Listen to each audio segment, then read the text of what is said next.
ایک بات میں کہنا چاہتا ہوں کہ ہم لوگ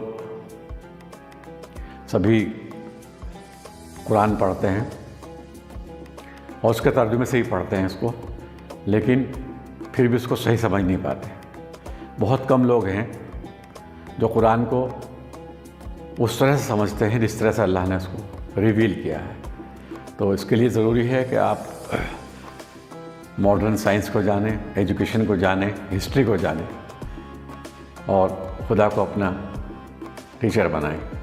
اب دیکھیے قرآن میں آپ پڑھیں گے تو سورہ جو اس میں 22 ہے اس کے 27ویں آیت ہے سورہ الحج کی، تو اس میں کہا ہے اللہ تعالیٰ کہہ رہے ہیں کہ اعلان کر دیجئے پلگرمز کے لیے، حج کے لیے۔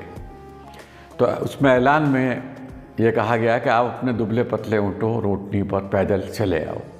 تو اس میں جو ریئل سبجیکٹ ہے وہ حج ہے، اور جو زمانی فرق ہے، ہسٹری کا فرق ہے، تاریخ کا فرق ہے، اتہاس کا فرق ہے، وہ اونٹ اور پیدل آنا ہے، اونٹنی پر آنا ہے۔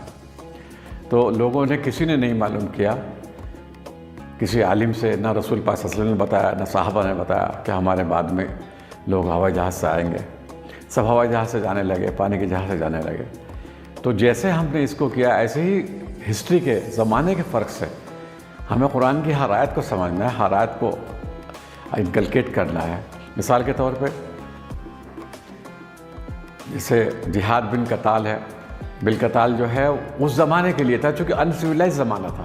اب سویلائز زمانہ ہے، پہلے آپ یہ کسی سے کہہ نہیں سکتے تھے کہ خدا ایک ہے۔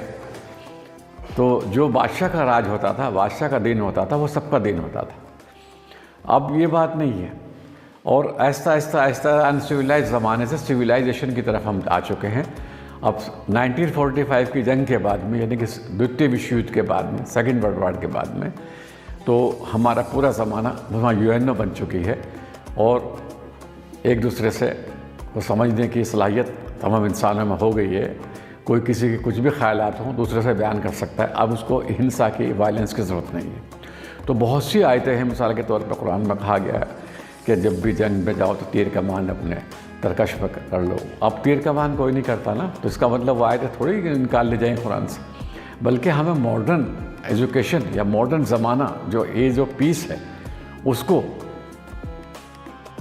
قرآن کی جو آیت ہے اس کے اور اپنے حساب سے، یہ نہیں دیکھنا کہ یہ رسول پاک صلی اللہ علیہ وسلم پہ نازل ہوا تھا، بلکہ یہ مجھ پہ نازل ہو رہا ہے، آج کے زمانے پہ نازل ہو رہا ہے۔ اب سویلائز زمانہ ہے، تو سویلائز زمانے میں ہمیں یہ آیت یا قرآن کی یہ صورت ہمیں کیا سندیش دے رہی ہے، اگر ہم اس کو سمجھیں گے تو پھر ہم بہت جلدی قرآن کو وزڈم کے ساتھ، پریکٹیکل وزڈم کے ساتھ میں سمجھنا شروع کر دیں گے۔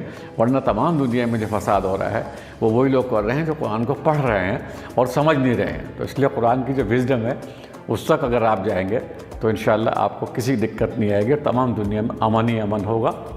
چھوٹی سی مثال دے رہا ہوں، دین قیم کہا گیا ہے قرآن میں، اور ویسے سناتن دھرم کہا گیا ہے، لوگ کہتے ہیں۔ تو خوشی کی بات ہے کہ ایک بہت بڑا طبقہ ایسا ہے جو سناتن دھرم کی ڈیمانڈ کر رہا ہے، اس کا مطلب دین قیم یعنی اسلام کی ڈیمانڈ کر رہا ہے۔ تو ہمیں بہت سمجھداری سے پریکٹیکل وزڈم کے ساتھ قرآن پڑھنا ہے۔